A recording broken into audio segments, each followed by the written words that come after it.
Voyez-vous, depuis quelque temps, nous avons parlé de la maison de notre Père. Nous avons dit que nous devons quitter dans la maison de notre Père. Nous avons compris plus loin par un autre enseignement que lorsque nous quittons sous le joug de la maison de notre Père, sous les alliances de la maison de notre Père, nous devons entrer automatiquement sous la couverture d'un Père spirituel. Alléluia. Nous avons justifié cela par Genèse chapitre 12, lorsque Dieu a dit à Abraham, quitte ton pays, ta patrie, quitte la maison de ton père et va dans le pays que je te montrerai. Nous avons dit que le jeu que Dieu a donné à Abraham était un jeu qui permettait à Abraham de quitter sa patrie, ses pères, mais de pouvoir rencontrer un nouveau père qui est Dieu lui-même. Amen. Nous avons dit que lorsque tu quittes sous la bannière des influences sataniques de la maison de ton père, il te faut être sous la couverture d'un père spirituel. Nous avons vu plus loin encore quelque chose de plus important. Nous avons compris qu'il ne suffit pas seulement d'avoir un père spirituel, mais lorsque nous sortons comment je pourrais appeler ça, la maison de notre père, c'est une éducation que nous avons reçue, une éducation de coutume, une éducation de tradition, une éducation de toutes ces choses-là. Et lorsque nous sortons de là, nous devons être aussi enseignés à savoir comment Dieu fonctionne. Et je crois que le dimanche passé, le révérend vous a déjà appris sur 2 dimanches la différence entre bénir Dieu et adorer Dieu. Il vous a certainement parlé de Moïse et comment Moïse est sorti effectivement de la maison de Pharaon, comment il avait été pendant 40 ans enseigné selon la magie de l'Égypte. Et comment Dieu, pour changer les choses, après 40 ans, l'a fait sortir et l'a envoyé chez Jéthro à Madian afin de pouvoir changer les choses. Alléluia. Ça veut dire que lorsque tu veux marcher avec le Seigneur, lorsque tu veux adorer Dieu, lorsque tu veux entrer dans l'école de l'Esprit, il te faut savoir comment Dieu opère, comment Dieu fait ses choses, afin que tu puisses avoir les résultats. Lorsque tu es dans le satanisme, on te dit tu donnes un poulet sur une eau, tu fais une libation de quelque chose, tu auras quelque chose en retour. C'est une éducation, c'est des choses qu'on te dit. Et lorsque tu es en Jésus-Christ, il y a aussi des principes à respecter afin de pouvoir rentrer dans la gloire. Dis Amen. Alors ce matin, nous continuons cet enseignement et nous avons compris une chose. Vous comprenez? Ce matin, je vais dire à quelqu'un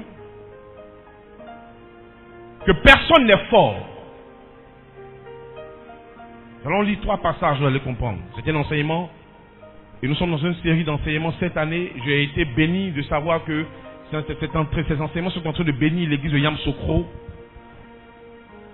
Tu vas prendre Habakkuk 3, verset 19. Je veux 3 personnes différentes qui vont lire à haute voix et qui vont posséder le miracle. Si tu veux lire, laisse-toi pour qu'on sélectionne en même temps. Habakkuk 3, verset 19. Que quelqu'un a trouvé, il peut lire à haute voix. Allons. Habakkuk 3, verset 19. L'Éternel, le Seigneur est ma force. L'Éternel, le Seigneur est ma force. Ok, Dieu te bénisse. Nous allons lire enfin l'autre verset, Ésaïe 12, verset 2. Qui a trouvé? Vas-y, ma fille. Ésaïe 12, verset 2. Voici, Dieu est ma délivrance. Voici, Dieu est ma. Je serai plein de confiance. Et je ne craindrai rien. Par l'Éternel. L'Éternel est ma force. L'Éternel est ma force. Donc si je ne crains rien, si je n'ai pas peur, c'est à cause d'une seule chose. Parce que l'Éternel est ma force. Philippiens 4, verset 13. Je bénis ma fille.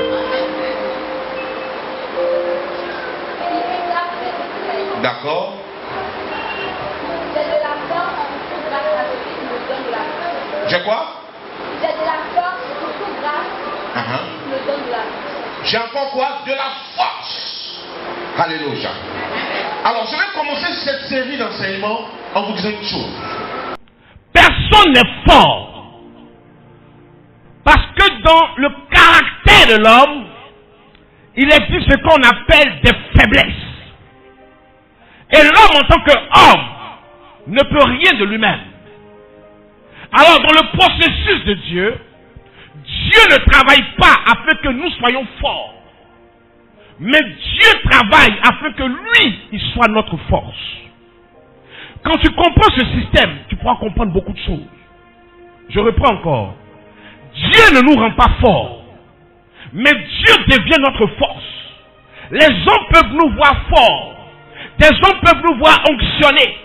Des gens peuvent nous voir bénis, mais en fait nous ne sommes rien. Mais nous dépendons de la force de Dieu qui nous rend forts.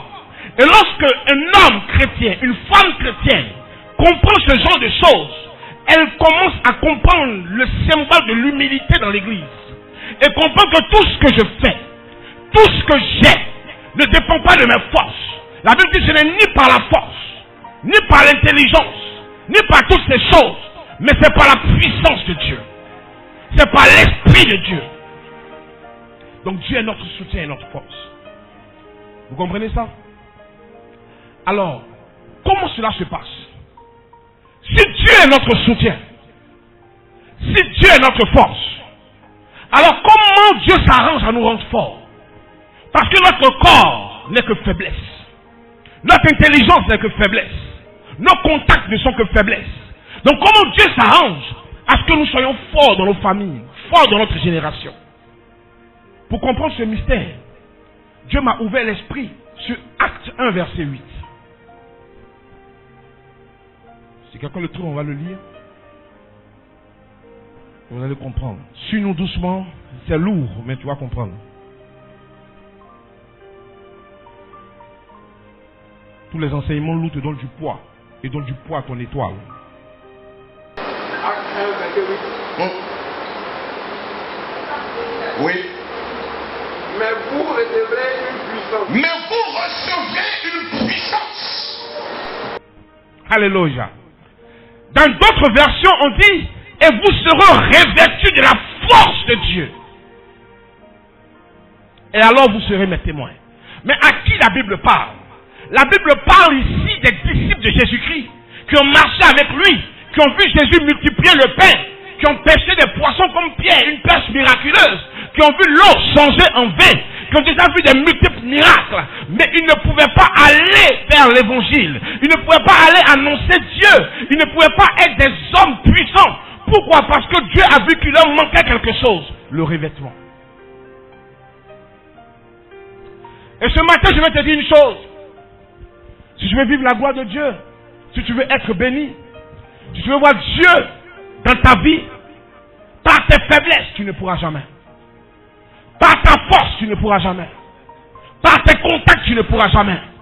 Par la lecture de la parole de Dieu, simplement, tu ne pourras pas.